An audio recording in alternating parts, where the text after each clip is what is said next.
Hello and welcome back to the Watching Brief for the week of the 24th of March 2025. I'm joined as ever by my co-host Mr. Andy Brockman, and I'm pretty sure that today we are recording in a secure fashion, aren't we?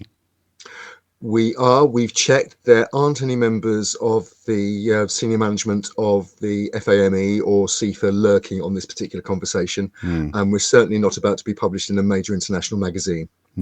No, definitely not. No. So yes, with that bit of topical satire out of the way, just Google the date if you're looking at this in the future, see what was going on in the world. We have a selection of news that's different shades of miserable. Yeah, grim, grey. Yeah. And we're going to do our best to get through this in a way that's entertaining and interesting, starting with some news lines just to keep an eye on. First of all, in this country, we had the Chancellor of the Exchequer, that's the person who holds the purse strings for the country, who gave their spring statement. Rachel Reeves spoke to Parliament outlining the state of the economy and plans for it. This is in large part responsible for my mood, because the headline is that the Labour government is taking away £5 billion worth of benefits, which people already had to pass tests to get after 14 years worth of Tory government, taking stuff away from people who need it, and could very much result in the death of thousands, if not more. So it's a little bit grim. The economy is growing half as fast as it was estimated to. But given that we are an archaeology and history news podcast, was there anything of interest to viewers from that particular part of the demographic? Well, I mean, just to pick up very briefly on what you've just said, obviously archaeologists are part of communities, and many archaeologists are on low incomes. So what the government does with benefits is really important. And just to put things in perspective, the government's own risk assessment for the Chancellor's plans for benefits estimates that as many as 50,000 children could be plunged into statistical poverty by what the government has decided to do. So make of that what you will. But in terms of the specific issues that are relevant to our professional community, archaeology and heritage, our audience, our viewer, there was relatively little in the spring statement. It's not like the autumn budget where there's a detailed breakdown of departmental spend, specific projects are funded, and so on. So we've got that one to look forward to, or an emergency statement that Rachel Reeves has to come up with in a month's time because Donald Trump imposes tariffs on the British economy and screws everything that she said on Wednesday. Yeah. But as things stand, there was a couple of specific, one specific issue and one specific pointer that Chancellor Reeves did mention. There was a lot of name checking for the government's plans to, quote, reform and streamline the planning system. The government's drive for growth is very much predicated on, quote, cutting red tape and making it quicker to get permission to build. Where have we heard that before?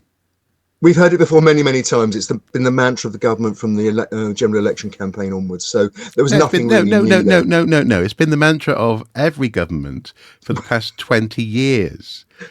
And they're acting as though they've discovered some new way to hack the economy by hacking up the planning system. Sorry, I'm gone. You're quite right. And in fact, so far, the changes to the planning system that have been proposed are actually more like tinkering than fundamental change. They're talking about streamlining things and making things faster, but they're talking about making things faster by simply hiring more planning officers to make the existing system more efficient. Yeah. So there's a lot of political messaging and smoke and mirrors going on here. And we wait to see how for example, the planning and infrastructure bill that got introduced a couple of weeks ago proceeds through its parliamentary process and what amendments get placed on it, and so on and so on and so on. So that really, that was really just messaging. There was one specific thing that was mentioned, which I think does have implications for archaeology in the parts of just to remind our viewer, in Britain the system is that there's research archaeology, which is often done through universities where they still have archaeology departments and have maybe long-term research digs in particular, even in other parts of the world. And then there is developer-funded archaeology, which serves the planning system and is under the old EU polluter pays principle, is funded by developers. And the wider construction industry fits into that system too. Now, the Chancellor, as part of the campaign they want to build an extra, I think it's 1.5 million houses by the end of their current term, which is now in just over 4 years' time.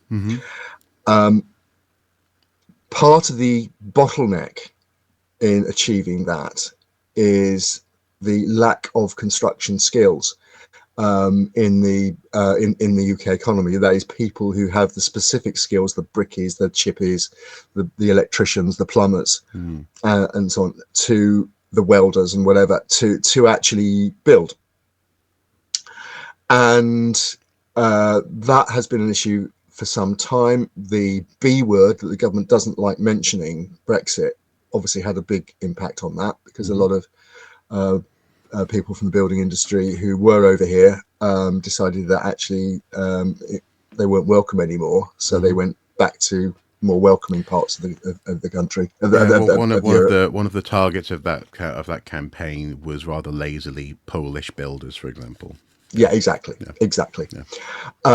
The legendary Polish plumber. But so basically, for the government to achieve its targets, they need to increase skilled recruitment into the construction industry. And so, as part of the government's policies, alongside the planning changes and so on,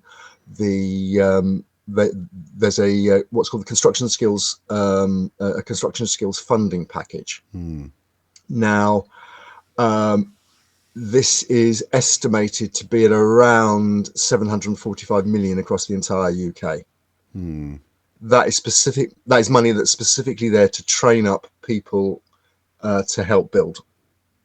It breaks down to 625 million in England, and then, because of devolved jurisdictions and so on, but 120 million spread between Scotland, Wales and Northern Ireland via something called the Barnett formula. That's a formula within government for working out what money goes to the devolved administrations relative to the government in Westminster. Yeah, and how much of that is going to enable archaeologists to train to enable building? So far as we're aware, none. Yeah. And that is the problem. We've been talking for a long time on the Watching Brief about basically the reductions in training places in universities for archaeologists. We've had whole departments like Sheffield and Worcester closing. And again, for some time, and Brexit again has been an issue. A lot prior to Brexit, archaeologists did come from Europe to work in England, and Wales and Scotland and the north of Ireland, Northern Ireland. Less so now, and also just this week, the government has also increased the costs of visas and so on, of work visas.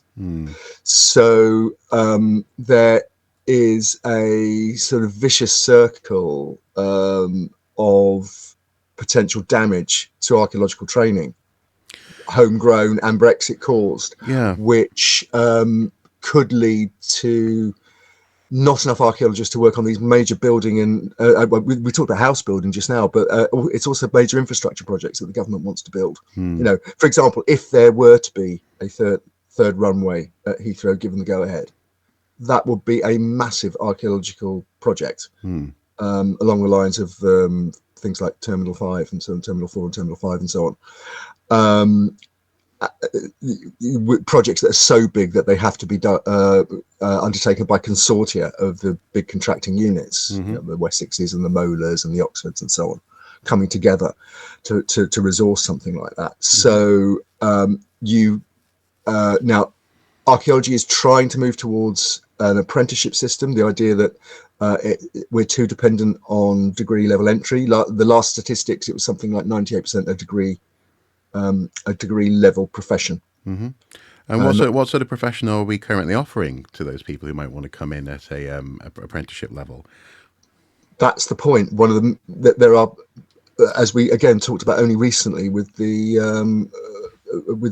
CIFA job minimum, which are pay minimum, which aren't. The issues of pay, conditions, career paths, retention of staff, all are serious issues that actually show no sign of being actually addressed seriously. Yeah.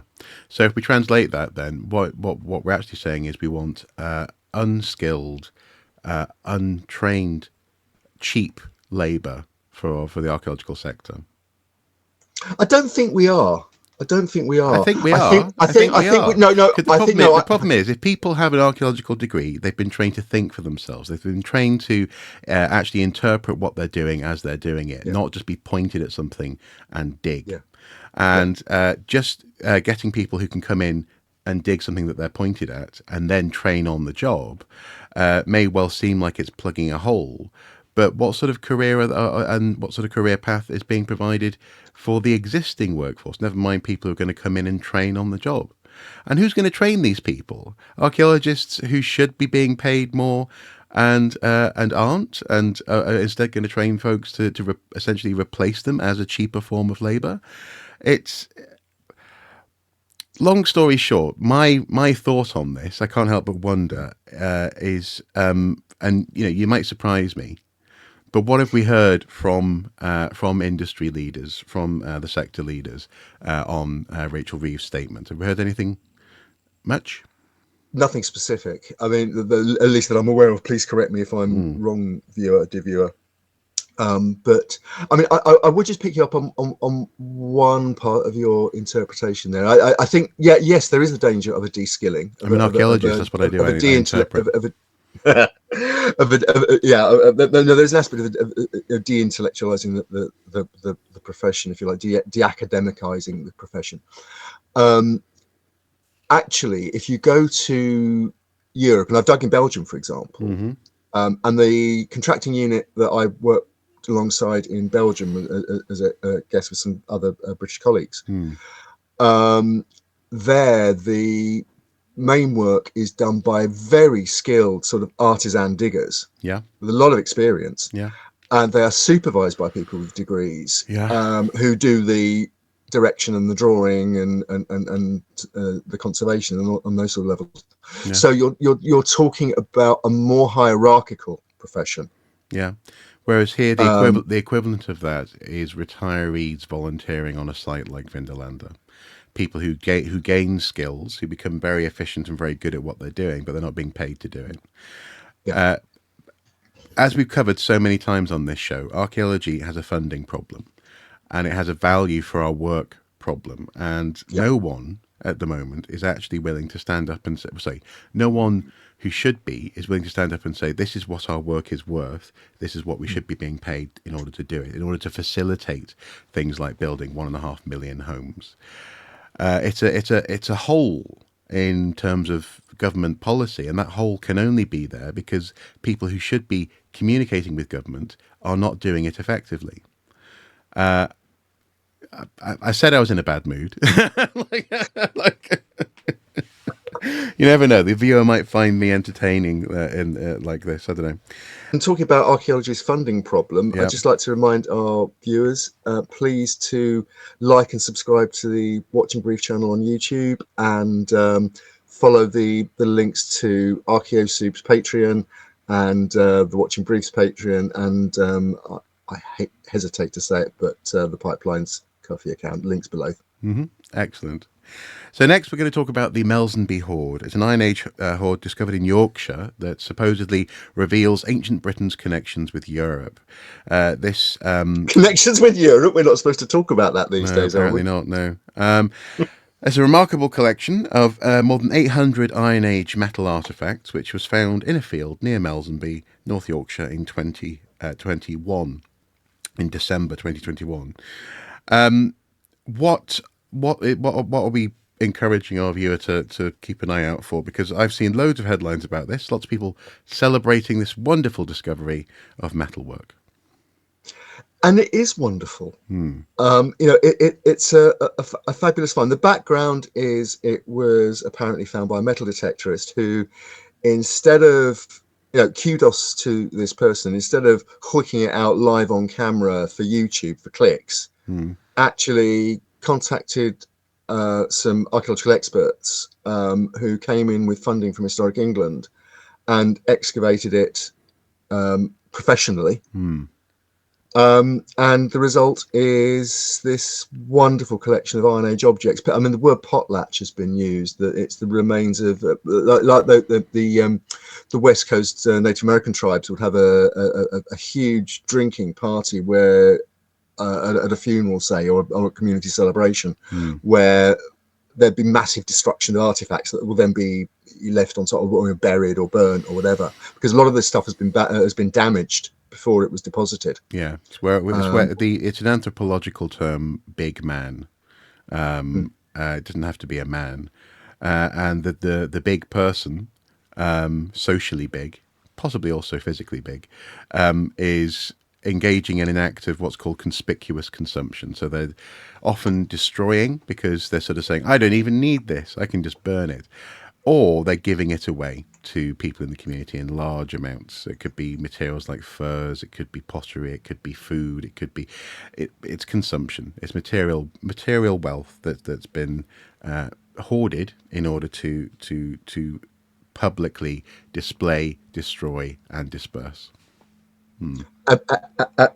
Absolutely, and it's the kind of thing there are going to be PhDs written about for years to come. It's a fabulous find, and I think one of the reasons to highlight it is it does point up the potential for cooperation between the metal detecting community and archaeologists.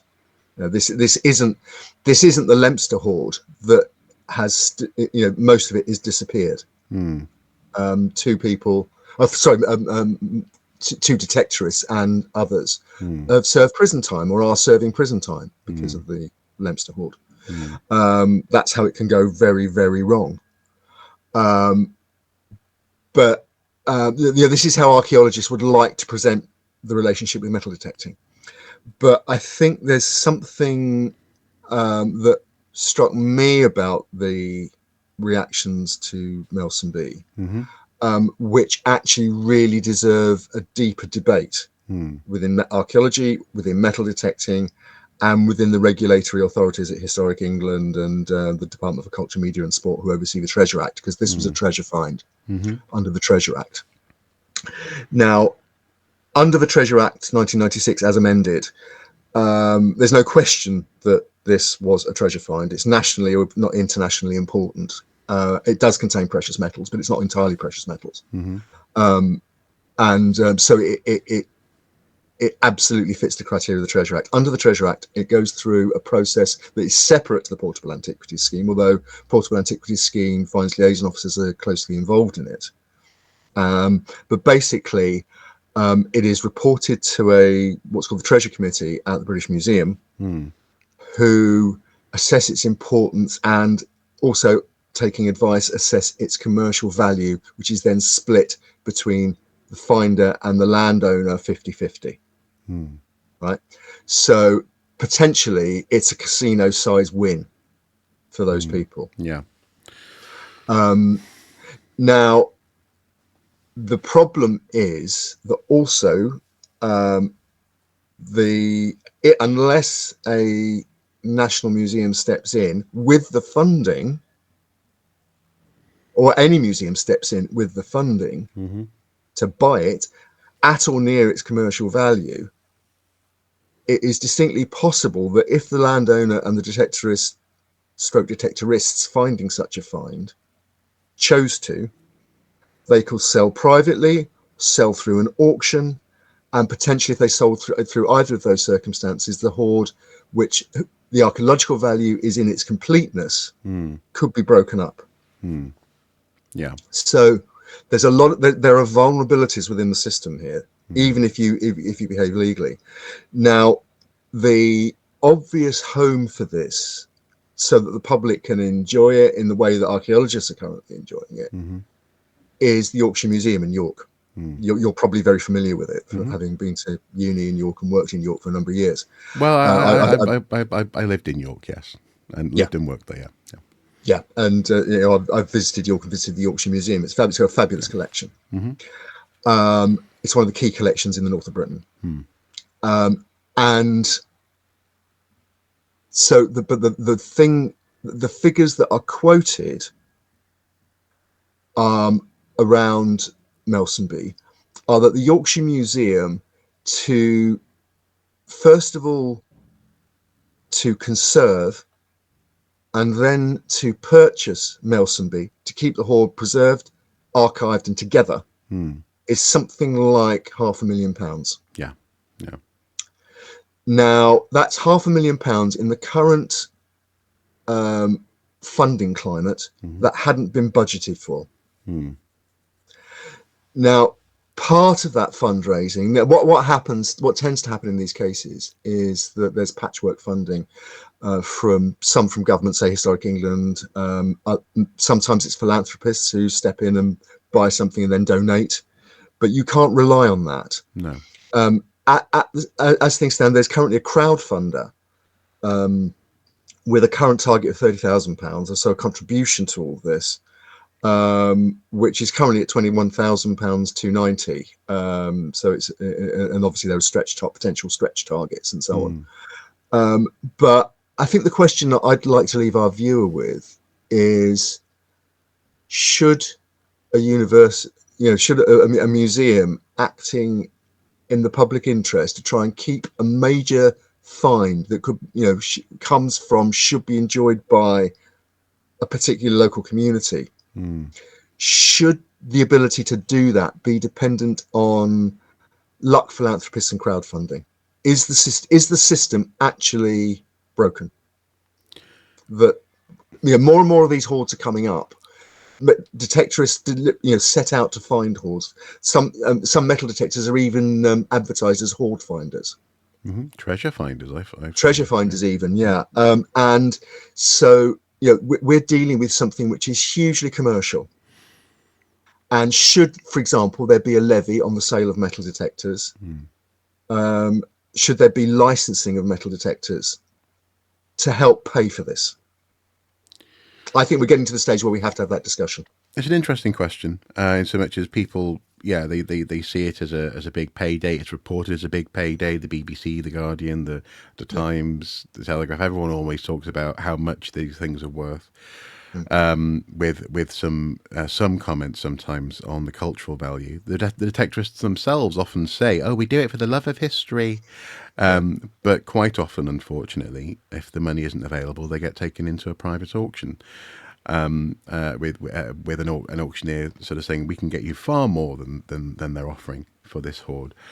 But yeah, as you say, if that money keeps on being sucked out of the museums, the museum's system, the museum's economy, if in that sense, and budgets, and they keep on having to rely on the public.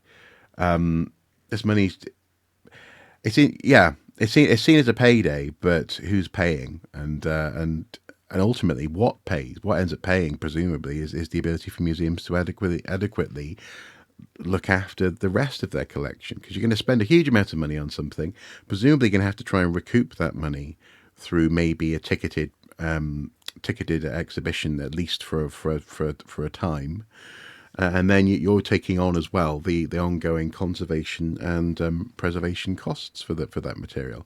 Conservation, preservation, publication, you name it. Yeah, yeah. and also display. Absolutely, and so, and display isn't just putting something in a glass case; it's all the security that goes around a major display. Yep, security. It's environmental controls. It's insurance. Yeah, and also as well, frankly, it's art and design. You got to make the information. You got to put up the boards. You got to make it attractive. Oh yeah. So it's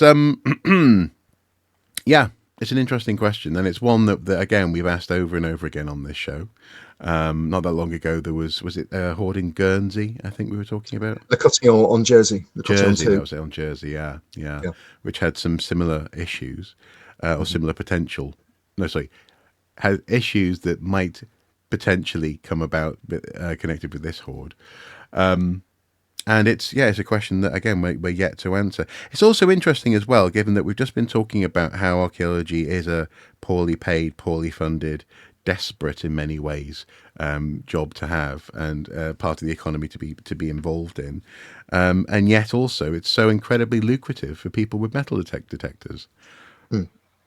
It's now it has to be said, not all, of course. No, hoards are still a rarity, and but I mean, but there's a really good reason that people who stream their detecting on TikTok never look at the horizon. Yes. They're always looking at the ground, and when people say, "Where are you?" "Oh, I'm east of the M6, mate. East of the M6." Yeah. Because they want to find a hoard, and they want to make a massive amount of money for themselves. Yeah. And they'll talk about history when they find a button, because or a couple of coins, because that keeps the punters coming in. As you say, not everyone who gets a metal detector becomes a millionaire, but it is pulling money out of a sector that's not particularly well budgeted to begin with. So it's unfortunate. Yeah, the whole. I'm working on a story at the moment, looking at the economics and practice in metal detecting, particularly metal detecting rallies, and it's also getting quite pressured on both sides. I mean, there are, for example, anecdotal reports that rallycos are running out of permissions, that ground has been gone over 3, 4, 5 times by different clubs and companies and individuals. That some areas have been effectively strip mined and worked out. There's nothing left. There's no central formal assessment of this at the moment. Again, I suspect at some stage in the relatively near future, Historic England is going to have to look at this very seriously, because there is an issue of how sustainable is all this. Not to mention allegations, for example, of non-declaration to HMRC and so on.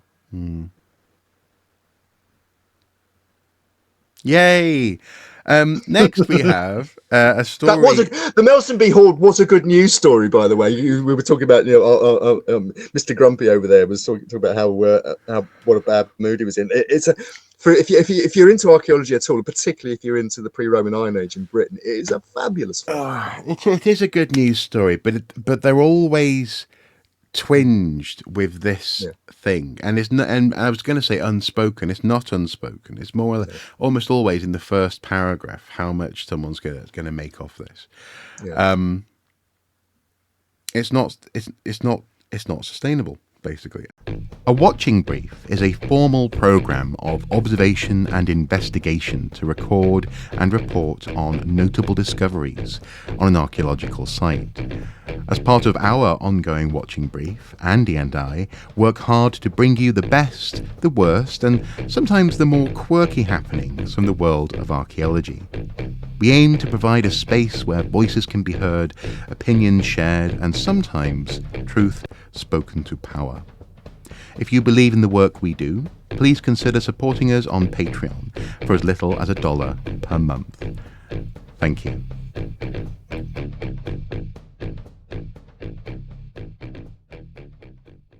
Next, though, we're going to move on to, what do you fancy? Do you fancy genetics or the British Museum? Oh, I think the British Museum's always good for a few laughs, isn't it? Let's go with the British Museum. Okay, British Museum. Good or bad news? Roll that dice now. We have roll that wheel, spin that wheel. We have news of appointments to the British Museum board. These are appointments that are made by the government.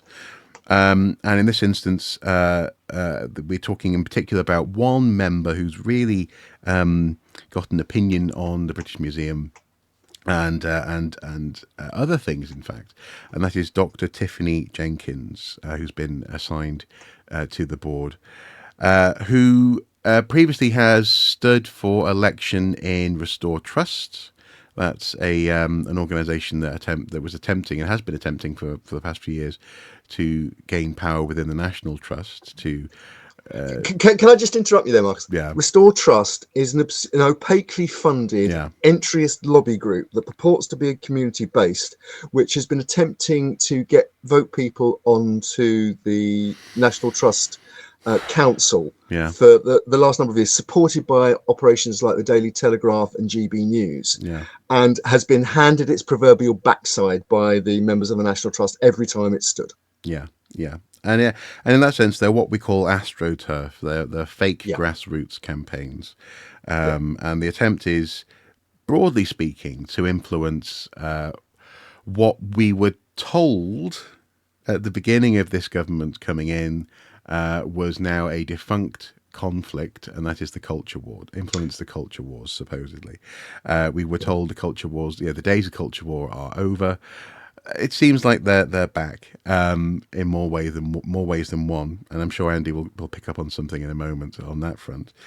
But yeah, Tiffany Jenkins is an interesting statement in that sense by the government, because she has strong opinions on the Parthenon marbles and whether or not the British Museum should in any way be seeking to allow them to be returned to Greece. And also extremely contentiously, and this was picked up by a number of archaeologists who were responding to the appointment last week, but she's also written extensively and has strong opinions on research and display, the research and display of human remains, historic human remains. So the two hot topics, the two most controversial topics in museums, on the basis of her writing, Dr. Jenkins, who is she's an academic. She's a PhD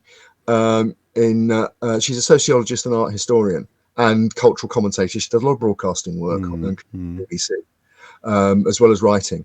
But she has opinions which are diametrically opposite to what I think we will probably agree is the direction of travel of the majority, certainly of the vast majority of archaeology and museum world, and also the public. The public has been polled on this matter, and they aren't opposed to there being some sort of deal.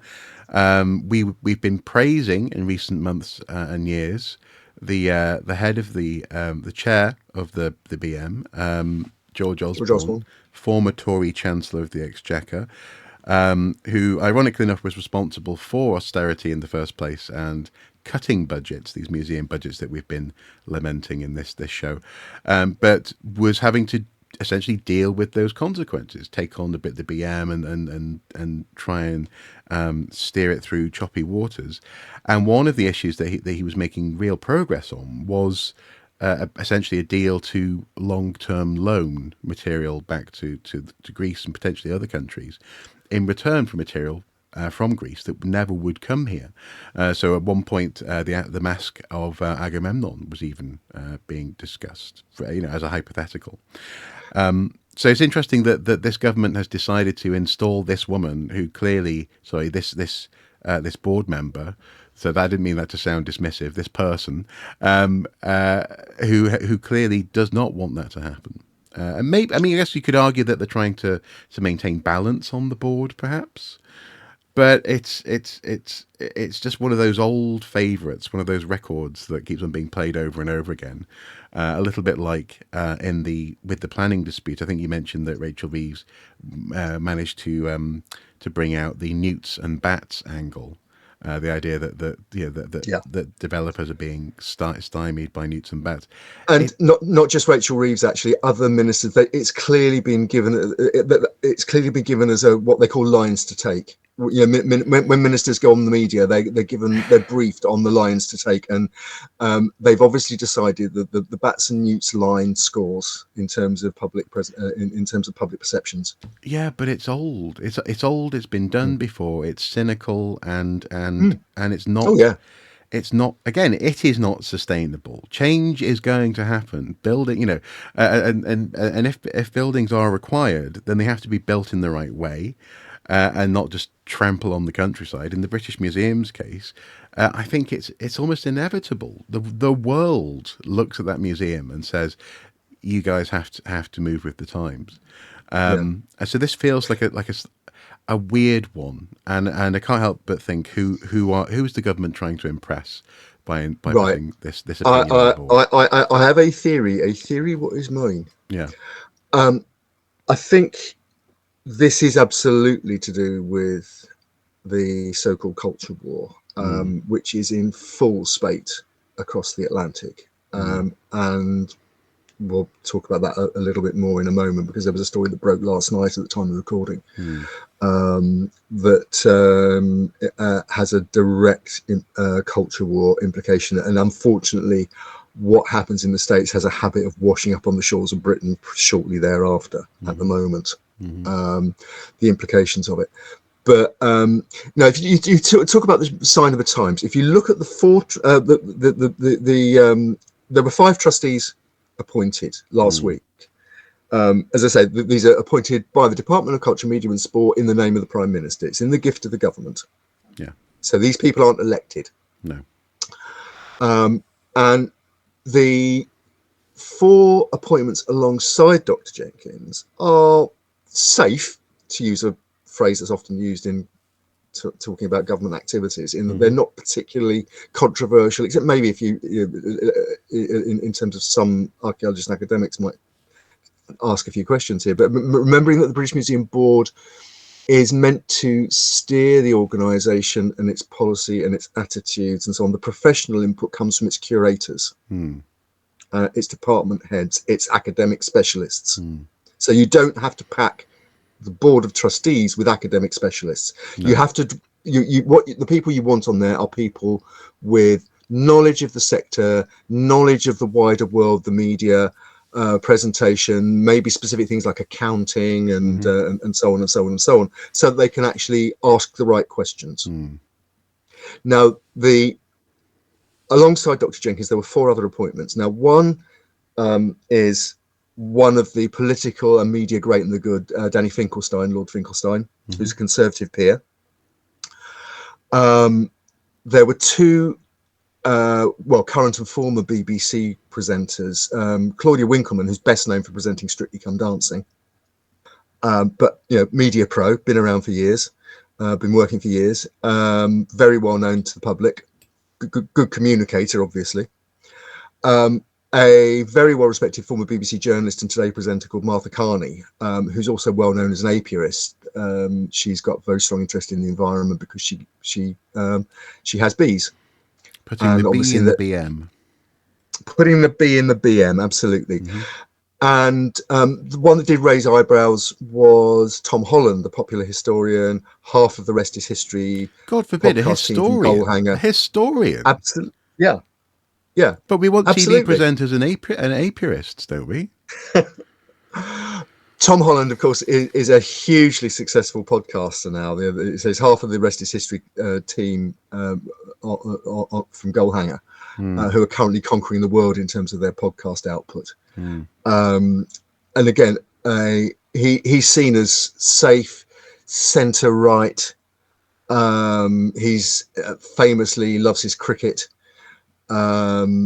He's the brother of James Holland, another popular historian who specialises in matters relating to the 20th century and World War II. So it's a sort of family business. But again, he's the kind of person that, you can see there's a justification for having somebody like that as a British Museum trustee. But you can see they are very different creatures to Dr. Jenkins, that who has written 2 books, one about human remains and one about the Parthenon marbles, which are hugely controversial. Now, and again, the why we have to ask now, people who want more detail on this, I've written an article on the pipeline. It's linked below the line. Go and have a look. But to cut to the chase, Tiffany Jenkins is linked to an organisation, a website called Spiked Online, which grew out of a publication called Living Marxism by an organisation called the Revolutionary Communist Party, which disbanded itself in the 1990s after it libelled ITN News over the alleging it alleged that ITN had faked reports of atrocities by Bosnian Serbs during the Balkan Civil War. ITN sued, and Living Marxism, the magazine, and then the Revolutionary Communist Party, which was a far left entryist group, disbanded itself. But its alumni, if you like, remain hugely influential across media and politics. And Tiffany Jenkins is associated with that group of people. To give you an example of where they crop up, one of the people who was an alumnus of Living Marxism and the RCP is a woman called Munira Mirza. Now, Munira Mirza, like a lot of people at the RCP, made a journey from far left to, shall we say, put it kindly, the right. Yeah. She ended up in Boris Johnson's mayoral office as his culture advisor, and then went with him to Downing Street when Boris Johnson was briefly, for a couple, 2-3 years prime minister.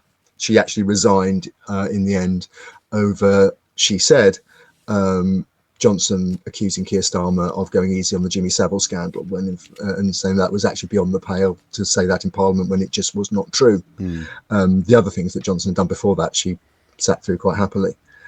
Now, Munira Mirza is another culture warrior. For example, she's on the record.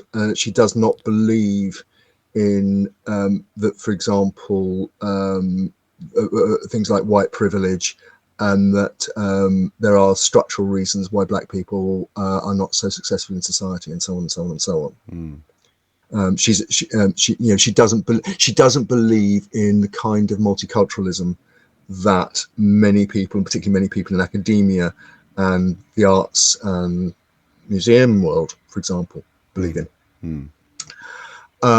And it has been reported in the Times in February that Keir Starmer's office in Downing Street have been talking to Munira Mirza and taking advice on how to deal with Reform UK, the rise of Reform UK, Nigel Farage's insurgent party or company or whatever structure it happens to have. I think we're still not entirely clear.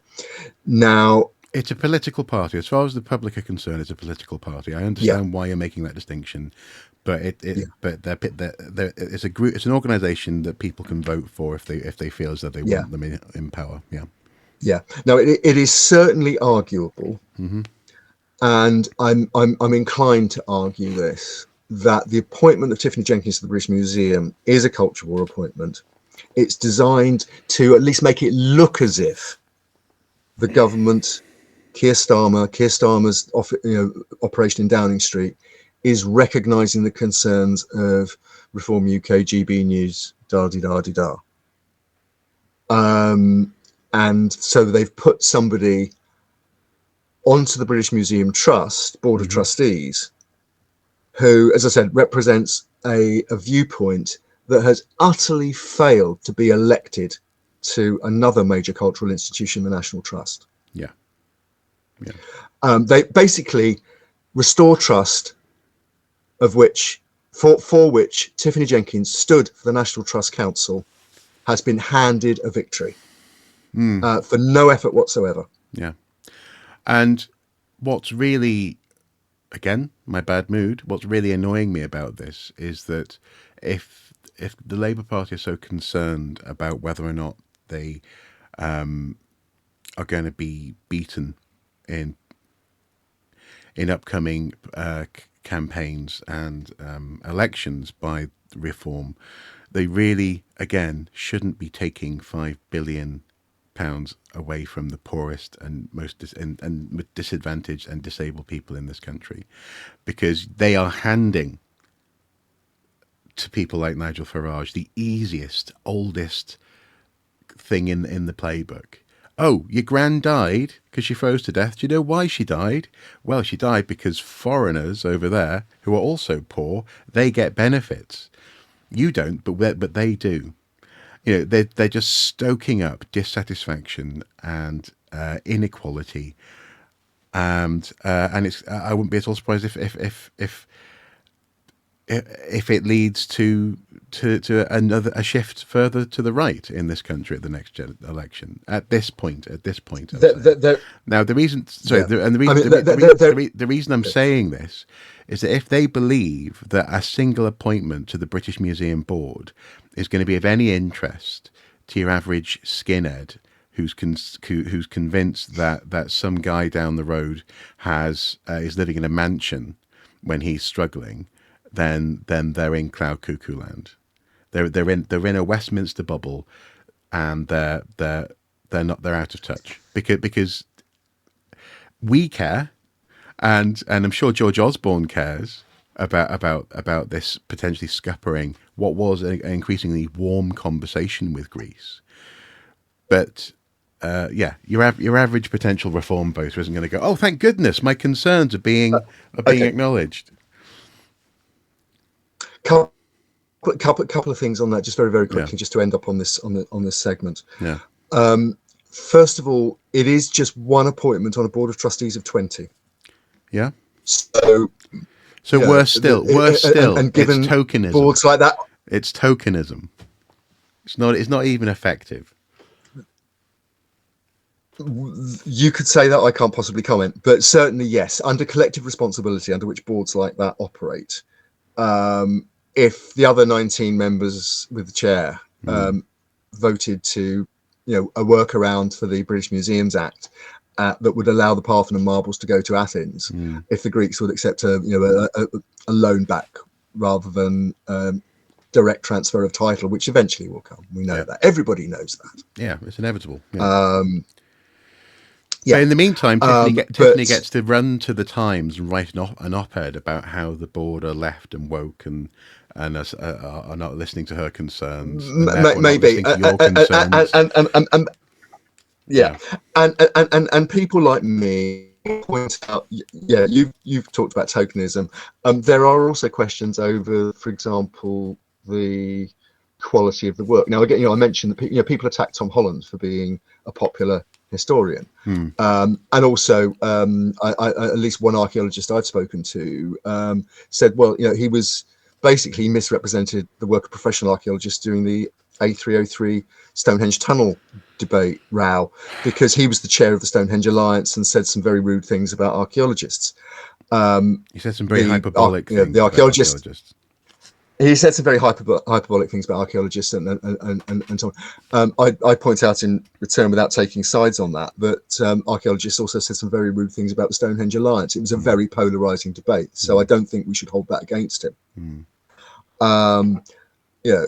Yes, he might not have written a lot of academic monographs, but he has written some broadly very well accepted general histories, and I think there is a case for a general popular history written by somebody who actually does know their stuff more or less. It might not be a cutting edge of academic taste and practice, but that in a sense it fits. It's playing to a different audience. But I think one of the big questions about the appointment of Tiffany Jenkins is that she is clearly a polarizing figure. And just to finish, I'd like to leave our audience maybe with a quote from Joanna Hannick of Brown University in the States, who wrote a review of her most recent book, which is called Keeping Their Marbles. Does what it says on the cover. Hannick wrote this review for the Bryn Mawr Classical Review, so a very respected online open access journal. What Hannick wrote, quote, "This book is a diatribe, and not a very well researched, well documented, or well written one, that has been dressed, advertised, and reviewed as an authoritative monograph issued by one of our field's flagship presses. That's Oxford University Press, which published the book. Mm-hmm.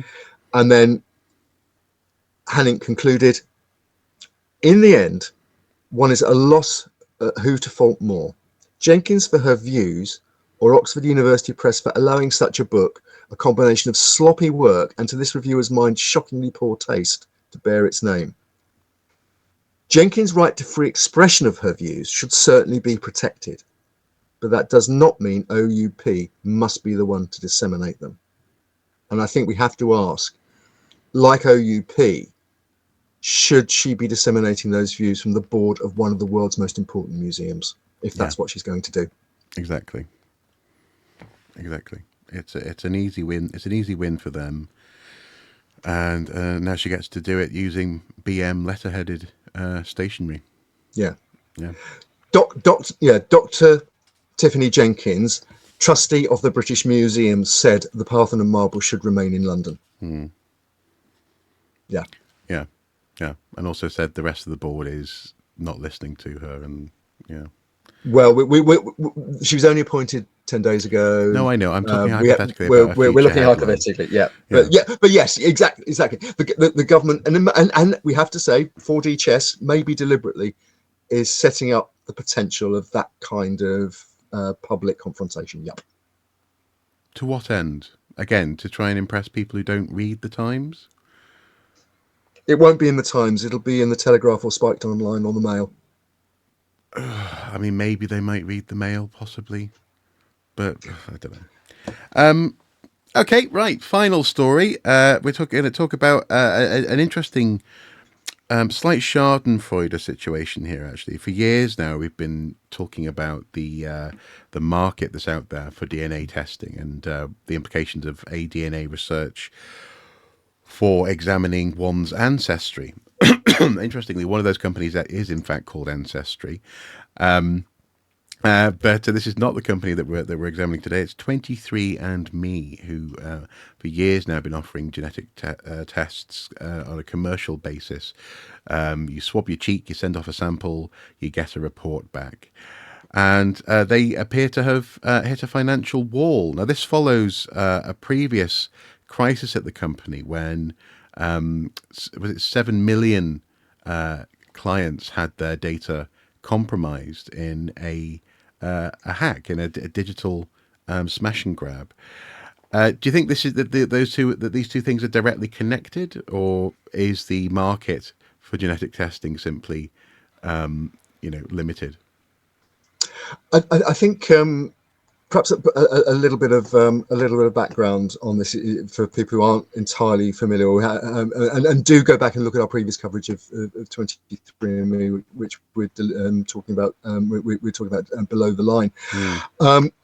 23andMe is unusual in the Ancestry, which is the biggest player in this particular field. This field of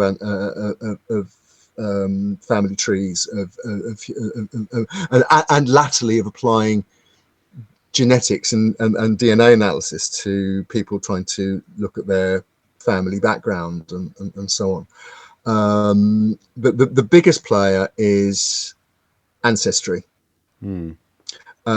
Ancestry has its origins back in the 1980s as an enterprise by some Mormons, in fact, to support Mormon doctrine, whereby Mormons are expected to trace their families and baptize their ancestors so that they can be saved along with the current generation.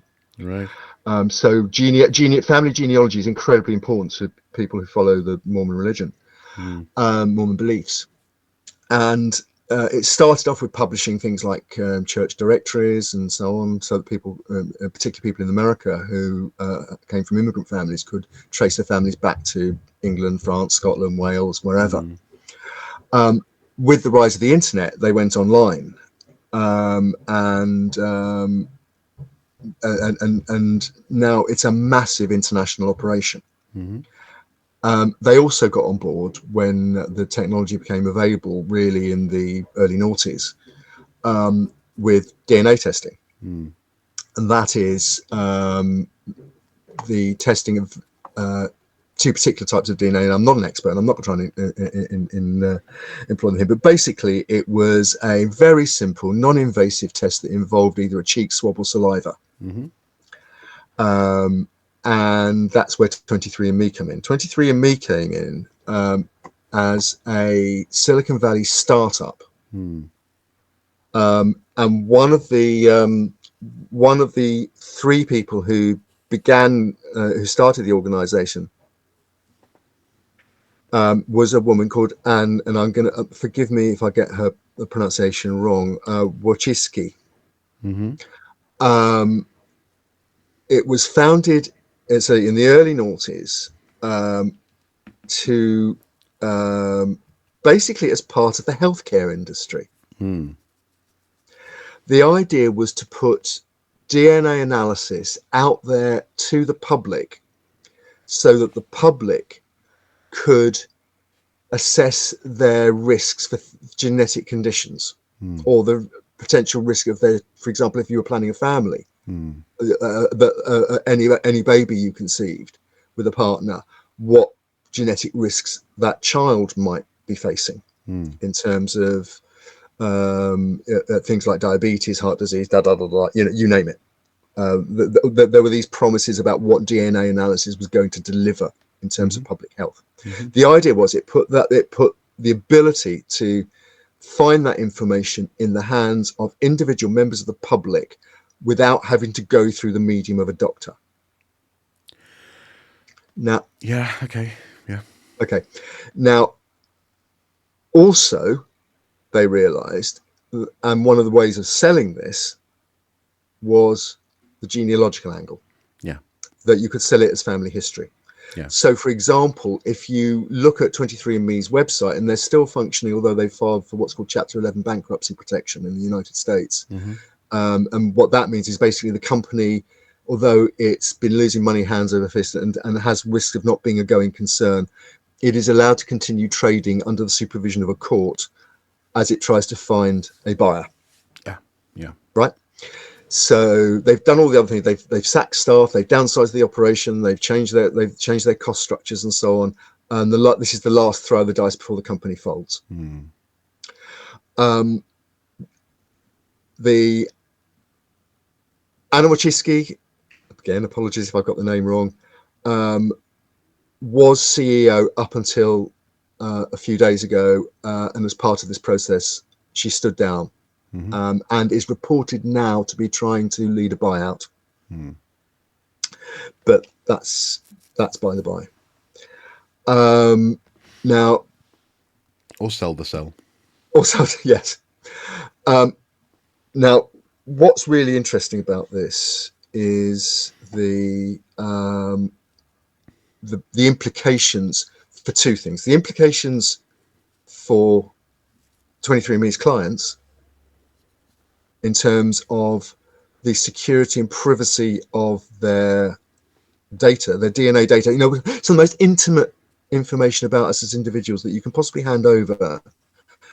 And for example, the database could be purchased by a company involved in the US healthcare industry. And I use the word industry absolutely deliberately.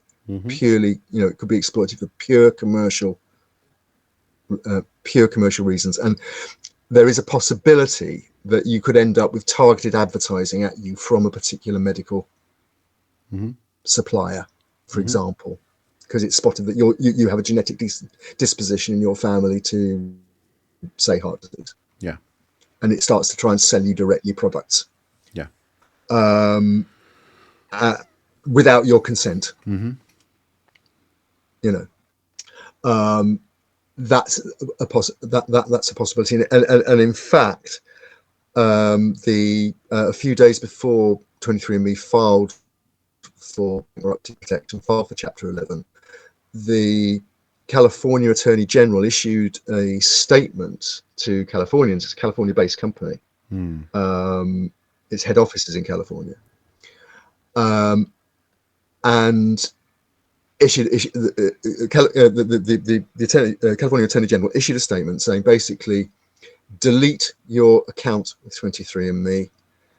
legally, these are your rights under federal and Californian law, and do it and do it now. That was the effect of the message. Now, that's pretty strong stuff. Yeah. Because and the thing about 23andMe is the value of that company is in its database. So if people suddenly start to resolve themselves on that database, delete their data, make their data unconnected, even if the data remains there in some form or other, not connect it with names and addresses, then the value of that data diminishes to a potential buyer. And I think every op-ed I've seen, including op-eds in this country, because 23andMe operates in Britain too, has said basically the advice is delete your account because you don't know where this data is going to end up. Even under the complex regimes like European EU law under GDPR, which it also informs UK law, privacy law. It's a privacy issue. And the interesting thing as well about this is that, and it ties in with what we've been hearing in, and we've talked about on this program, on this show, about dodgy, and the Silicon Valley attitude that Elon Musk has brought to Washington. And that is that you move fast and break stuff. One of the reasons 23andMe got into trouble in the first place was when they introduced these DNA tests, they thought they could market it just as people buying information about themselves. But the US Food and Drug Administration jumped on this, saw that they were selling basically medical advice and said, this is a medical procedure and you have got to be registered with us and be regulated by us. And that obviously exponentially increased their costs. Now, again, 23andMe, they launched a therapeutic division. They launched partnerships with around 20, I think it is, different medical providers, including GlaxoSmithKline. But they've never really been able to produce any, they're a claim that I think there's one particular therapy that has been licensed that comes from their work. But basically, it's not delivered on the promise. No. So, it's a classic Silicon Valley bubble, if you like. And what has happened in the last few years as well, and this is where the genetic ancestry angle comes in, is that all the people playing in this particular ballpark, including Ancestry, demand has been falling for ancestry genetic tests looking at the ancestral background, the heritage of individuals. It was we've seen the advertising campaigns, oh, I'm a Viking, The point about this is that not everybody is going to be interested in that as a product. No. And more to the point, you can only tell they're somebody that, they're descended from a Viking or they're 2% Neanderthal once. There's no repeat business. No. And so once the market is peaked, and the argument is it may well have peaked, then it's a diminishing market which these players are fighting over in what's a pretty expensive field. And currently, I think they've dropped their prices recently, but I think 23andMe are offering their basic family history test for just under £100. And that's the thing, isn't it? I mean, you have all these add-ons in terms of genetic susceptibility, but the fact that family history is the way that people come in through the door is crucial. I mean, we've reported in the past on how genetic tests, I think it was Ancestry, were extremely popular with white supremacists who wanted to prove just how supreme they were. Yes. But also as well, there's been because of the cost to entry, and And unfortunately, cost to entry was even higher when I would say more responsible people were offering these services. People like Oxford Genetics. Oxford Yeah. Ancestors, Oxford, Oxford. Yeah. Yeah. Ancestors, yeah. Yeah. Sorry. Brian Sykes, Yeah. Brian Sykes' That's right. company. Yes. Who took his company out of action Yeah, because of the big players like Ancestry and 23andMe who were undercutting him. they were undercutting. They were offering insights into ethnic and religious backgrounds that genetics simply wouldn't necessarily have something to say about. Yeah. But also, as well, ultimately, the results themselves are tailored to deliver a certain type of worldview. So, for example, the other day, I was watching an Australian YouTuber who I quite like, who's Yugoslavian in background. His mother was Yugoslavian. They fled conflict and moved to Australia when he was 2 or 3 years old. And his test came back saying, "Yeah, okay, yeah, you're from the Balkans and Yugoslavia and maybe down into the Mediterranean a little bit."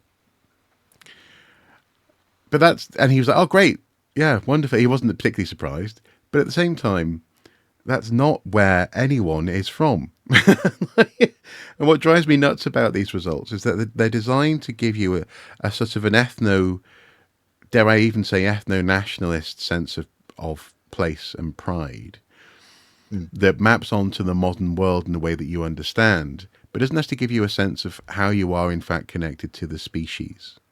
Yes. So another friend of mine, no, sorry, a friend of mine, another person I know, got a result. They're in the US, and they got a result that said they were British and Irish. And I was like, great. What does that mean?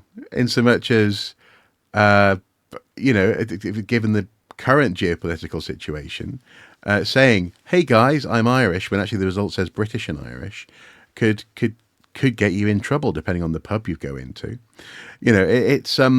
It's vague, but it also delivers something specific enough, something that you can attach to yourself, something that you can hold on to, that is sort of emotionally compelling. And that was never the goal of particularly ADNA research. No. And it wasn't really. I mean, a couple of years ago, I was interviewing a geneticist who works in ADNA, and they are constantly frustrated by people who presume that DNA can give you such tailored responses to questions. Yeah. One of the things, though, that I think you mentioned off camera when we were doing preparation for this show, though, was the lack of data that's available for other communities. So, for example, the continent of Africa, ironically enough, even though we're all ultimately from the continent of Africa. Just to add to that point just a little bit. Yes, I mean, one of the criticisms that 23andMe faced was that its database for comparison.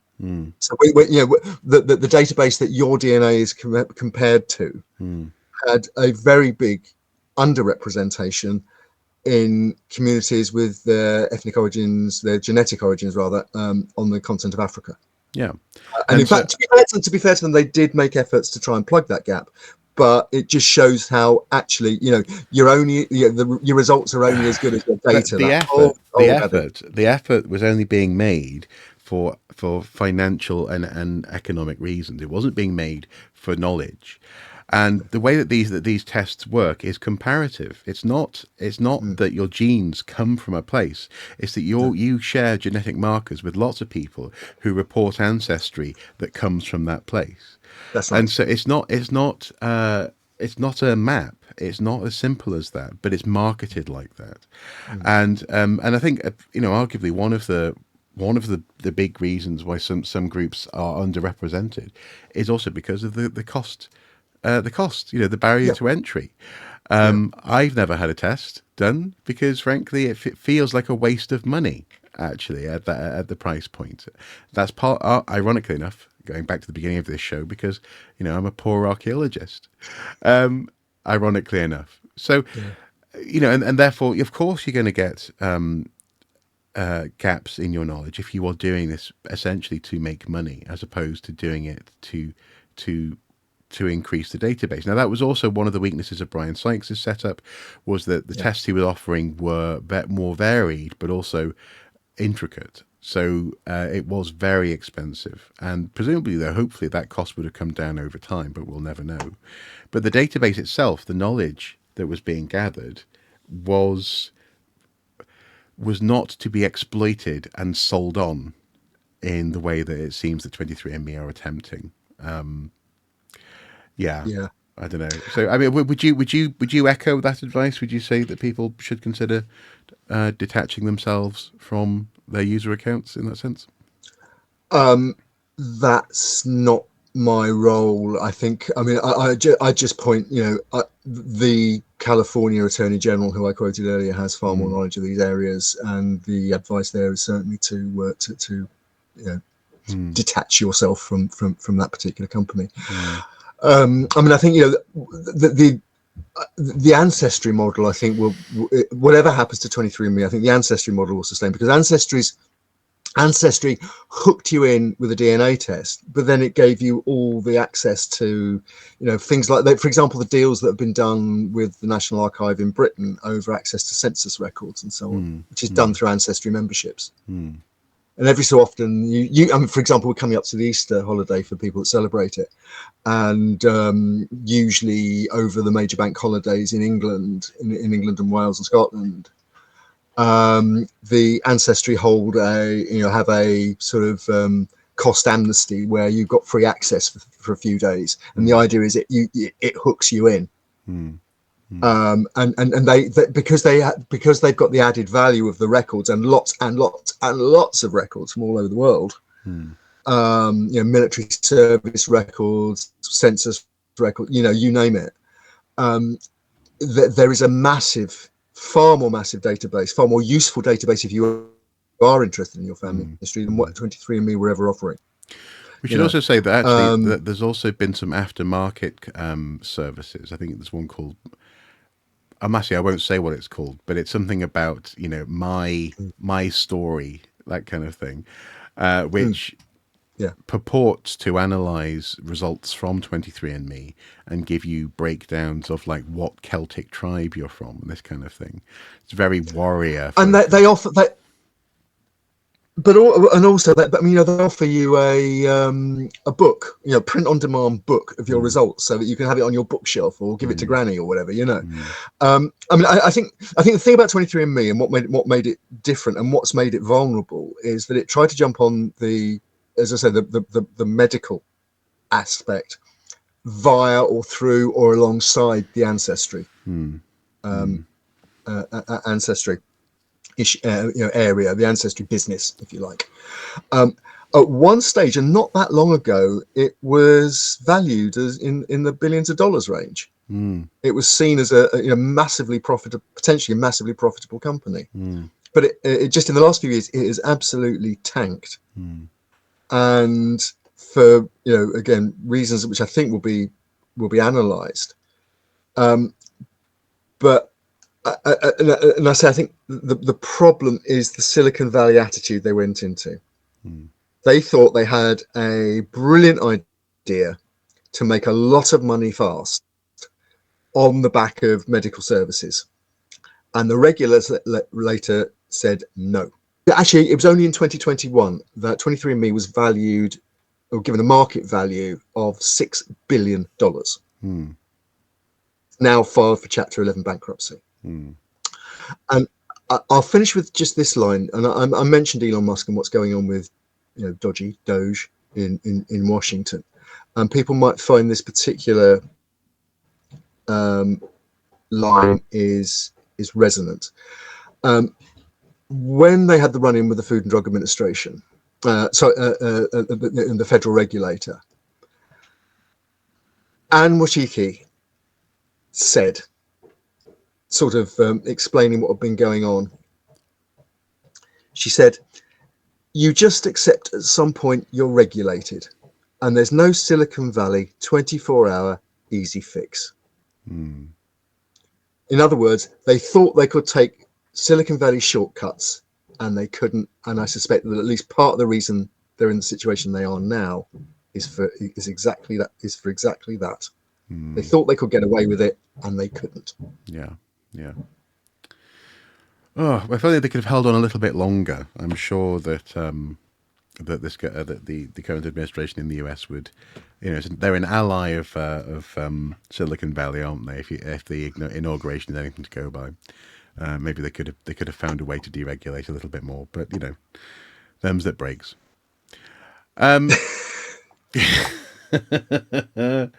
Right, guys. Thank you so much for watching this week. Hopefully next week things will be a little bit have a bit more levity. Any idea what the next episode might be about, Andy? Oh, this is going to be absolutely hilarious because again, last night as we're recording we're recording on the 28th of March. So last night, March 27th. Another executive order dropped from the Resolute desk, signed by Sharpie, and it is headed now. Cynics might say this is the first time the words truth and sanity have been applied to anything that President Trump has done. But it's headed fact sheet. President Donald J. Trump restores truth and sanity to American history. Basically, and it says, restoring truth in American history. Today, President Donald J. Trump signed an executive order restoring truth and sanity to American history by revitalizing key cultural institutions and reversing the spread of divisive ideology. Basically, what this executive order does, among other things, is attempt to take control of the Smithsonian by reconstructing the management board, which contains political appointees, a bit like the British Museum we were talking about earlier. A bit like the Soviet Union. You might say that, I couldn't possibly comment. And all of this under the direction of that well-known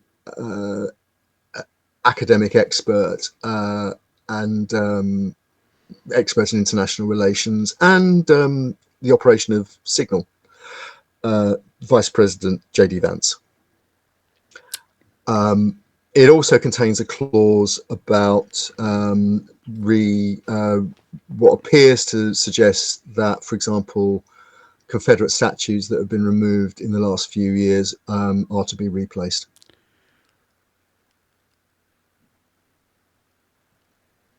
Okay. What? Yay! Alongside everything else that's going on in US heritage, we've seen we've seen the personal level with Morgan Kinney, archaeologist, being fired simply for being a probationer, not because of performance, fraudulently fired. Yeah. Along with many other colleagues, the threats to defund universities, the threats to tax endowments to universities. People on legitimate visas being arrested in the street by masked operators for the US government. I mean, it is getting grimmer and grimmer by the day for people looking at it from the outside. What it must be like for some of our colleagues living on the inside of it, I suspect we'll be reporting on again soon. Yeah. No. Yeah. Yeah. I suppose one thought that comes to mind is, as much as we love studying history, I don't want time to go backwards.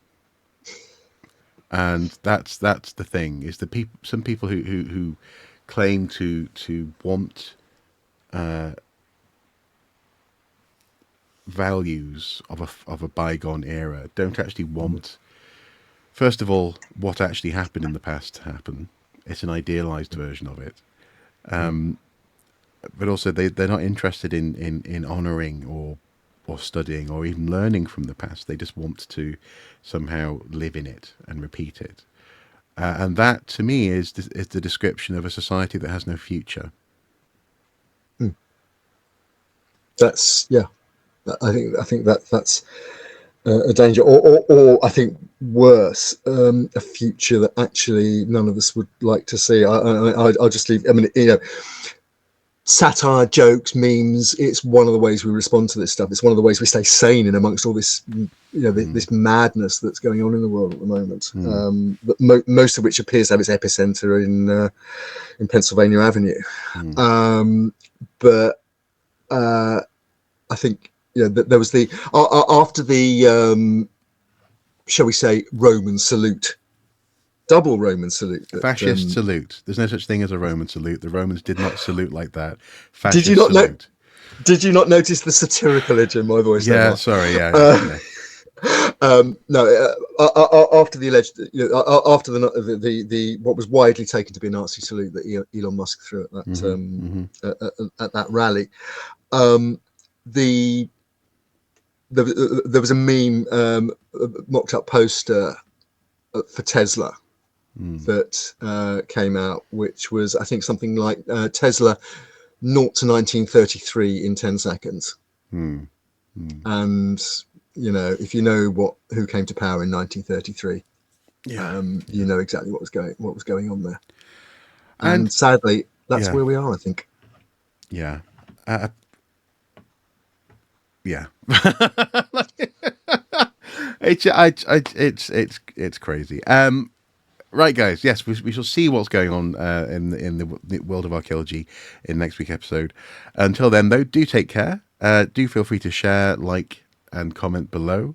Is there any news stories you'd like us to take a look at? Please do get in touch. Obviously, emails on screen, and you can contact us in ways secure and private. In particular, Andy at the Pipeline by going to the Pipeline website, which includes my contact for Signal. All the best people are on Signal. Exactly. Yes. And finally, please do consider supporting us on Patreon, because if nothing else, this slow descent into madness is well worth supporting for your entertainment value. Certainly, yeah. I think that if you're a believer in the Matrix, the Trump second administration DLC is a real doozy. Yeah, real doozy. Yeah. Right, guys. Take care. Bye-bye. Bye-bye.